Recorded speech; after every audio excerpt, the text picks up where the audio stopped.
क्या आप रिस्क की तंगी का शिकार हैं? जगह जगह आपने हर तरीके आजमा लिए, लेकिन रिस्क की तंगी ख़त्म नहीं होकर दे रही।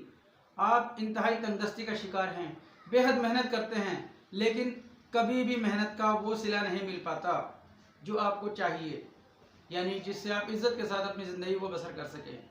नाज़रीन, अगर ऐसा है तो इस अमल को गौर से समाअत फरमाएं और इस वीडियो को पूरा देखें। अगर आप इससे फ़ायदा हासिल करना चाहते हैं तो इसको इसी तरीके से करें जिस तरीके से आपको बताया गया है। इंशाअल्लाह बेहद नफ़ा पाएंगे।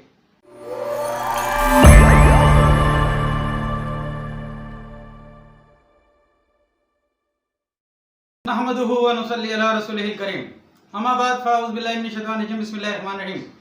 मोहतरम नाज़रीन, यासीन शाह जब्बारी तावीज़ात ऑफिशियल यूट्यूब चैनल के साथ आपकी खिदमत में हाजिर और सलाम पेश करता है। नाज़रीन, आज हम आपको दौलतमंद होने का एक ख़ास अमल बताएंगे। अगर आप किसी किस्म की भी हाजत रखते हैं, किसी भी किस्म की जो बरसों पुरानी है और पूरी नहीं होकर दे रही, इंशाअल्लाह अगर आप इस अमल को इसी तरीके से करते हैं, रब ताला ने चाहा तो आप ज़रूर ब ज़रूर कामयाब भी होंगे और इंशाअल्लाह आपकी गैब से मदद भी होती रहेगी। नाज़रीन, इस मौजू पर हमने कई वीडियोस आपके लिए, कई किस्म के अमलियात और तावीज़ात आपके लिए इस ही चैनल तावीज़ात ऑफिशियल पर आपके लिए हमने पेश किए हुए हैं। वो तमाम अपनी जगह हैं। ये इस सिलसिले का एक और अमल है। जैसे अमल हमें हमारे बुजुर्गों की तरफ से अता होते हैं, हम ऐसे ही आपकी खिदमत में पेश करते हैं। क्यों कि हम अपने सीने में ये राज रखना नहीं चाहते। हम चाहते हैं कि मखलूक की चीज़ मखलूक के काम आ जाए। ये आप लोगों की अमानत होती है हमारे पास। तो नाज़रीन, आज हम आपको जो अमल बता रहे हैं, ये अमल इंतहाई ख़ास है। और अगर आप इस अमल को सफ़र मुज़फ़्फ़र की 13 तारीख को करते हैं तो इंशाअल्लाह बेहद नफ़ा पाएंगे, क्योंकि सफ़र मुज़फ़्फ़र की 13 तारीख इंतहाई ख़ास मायने रखती है। अगर आप इस दिन ये अमल करेंगे, इंशाअल्लाह रब ताला ने चाहा तो पूरे साल आप पर रिज़्क़ की बारिश होती रहेगी। पूरे साल आप परेशानियों से बचे रहेंगे। पूरे साल आपको तंगदस्ती नहीं होगी, फाकाकशी नहीं होगी।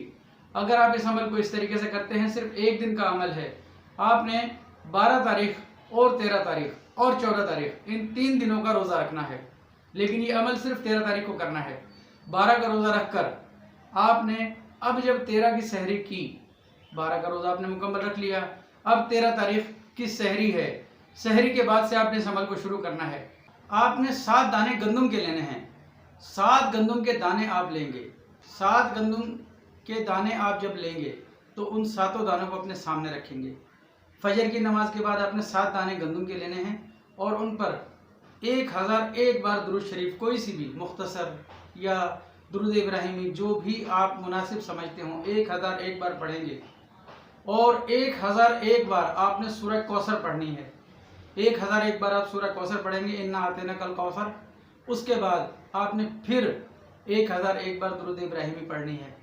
इसके बाद आपने इन दानों पर दम कर देना है। दोहर की नमाज के बाद आपने फिर 7 गंदम के दाने लेने हैं और 7 गंदम के दानों को आपने अपने सामने रखना है और पहले वाले दाने आपने अलग रख दिए। अब आपने दोबारा से 7 दाने और लेने हैं। 7 दाने आपने गंदम के लेकर उन पर 101 बार कोई सा भी दुरूद शरीफ और 101 बार सूरह कौसर पढ़ेंगे और 101 बार फिर दोबारा से कोई सा भी दुरूद शरीफ पढ़ेंगे।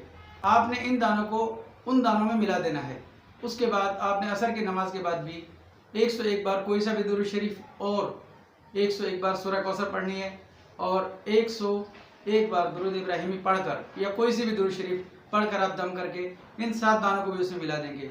मगरिब की नमाज में भी आपने 7 दाने गंदम के लेकर इस ही तरीके से आपने यही अमल करना है। इशा की नमाज के बाद आपने 1001 बार दुरूद शरीफ कोई सा भी पढ़ना है और 1001 बार सूरह कौसर पढ़नी है और 1001 बार दुरूद शरीफ पढ़नी है और इन दानों पर दम करके इन तमाम को आपस में मिक्स कर लेना है। इनको मिक्स करने के बाद आपने रब ताला से दुआ करनी है, या अल्लाह, मैंने तेरी रज़ा के लिए रोज़ा रखा था और तेरी ही रज़ा के लिए मैंने ये अमल किया। या अल्लाह, मैं इंतहाई मुफलिस और नादार हूँ। नाज़रीन, जितना आपके दुआओं में जितनी गिड़गिड़ाहट होगी, जितनी आपकी दुआओं के अंदर आजिज़ी होगी, इंशाअल्लाह उस कदर जल्द ये अमल काम करेगा। ये अमल इंतहाई मखसूस अमल है। اس کے بعد آپ نے ان تمام دانوں کو یعنی کہ جو آپ کے پاس گندم کے دانے ہو گئے ان تمام دانوں کو مکس کر کے آپ نے اس کے 2 حصے کرنے ہیں۔ اب آپ کے پاس 35 گندم کے دانے ہیں، آپ نے ان کو 2 حصوں میں ڈیوائیڈ کرنا ہے۔ آپ نے 35 یعنی کہ 17 اور 17 آپ نے الگ الگ کر دینے ہیں، ایک دانہ کوئی سا بھی آپ نے الگ رکھنا ہے۔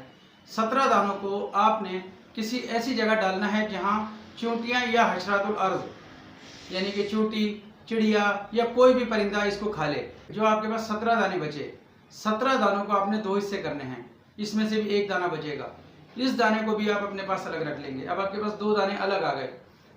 جو آپ کے پاس 16 دانے ہیں ان کو آپ نے 2 حصے کرنے ہیں، ایک حصہ آپ نے کہیں بھی پانی میں بہا دینا ہے، کسی بھی جگہ بہتے ہوئے صاف اور پاک پانی میں بہا دیں گے، اور ایک حصہ آپ نے زمین میں گڑھا کھود کر دفن کر دینا ہے۔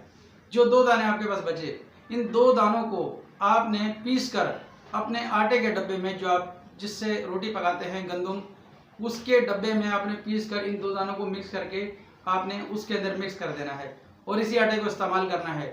یاد رہے کہ اس ڈبے کو خالی نہیں ہونے دینا، آپ نے اس ڈبے کے اندر خالی ہونے سے پہلے دوبارہ سے آٹا ڈالنا ہے، چاہے اس میں تھوڑا سا رہ جائے آپ نے پھر اس میں ڈال دینا ہے۔ ناظرین یہ عمل انتہائی خاص ہے، انتہائی خاص الخاص عمل ہے۔ اگر آپ اس عمل کو اسی طریقے سے کرتے ہیں انشاءاللہ رب تعالیٰ نے چاہا تو آپ کو رزق کی تنگی ہمیشہ کے لیے ختم ہو جائے گی، ہمیشہ کے لیے آپ کو رزق کی تنگی بھی ختم ہو جائے گی، اور اللہ نے چاہا تو آپ ہر قسم کی مشکلات سے نکل جائیں گے۔ ناظرین یہ عمل ہمارے بزرگوں نے ہمیں عطا فرمایا، الحمدللہ بے خطا عمل ہے، آپ اس کو کیجئے اور ہمارے حق میں بھی دعائے خیر کریں۔ نماز کی پابندی کے ساتھ اور قرآن پاک کی تلاوت کی پابندی کے ساتھ آپ عمل کو کیجئے، انشاءاللہ بے حد نفع پائیں گے۔ یاسین شاہ جباری کے حق میں بھی دعائے خیر کرتے رہیں۔ اللہ آپ کا، میرا، ہم سب کا حامی و ناصر ہو۔ السلام علیکم ورحمۃ اللہ وبرکاتہ۔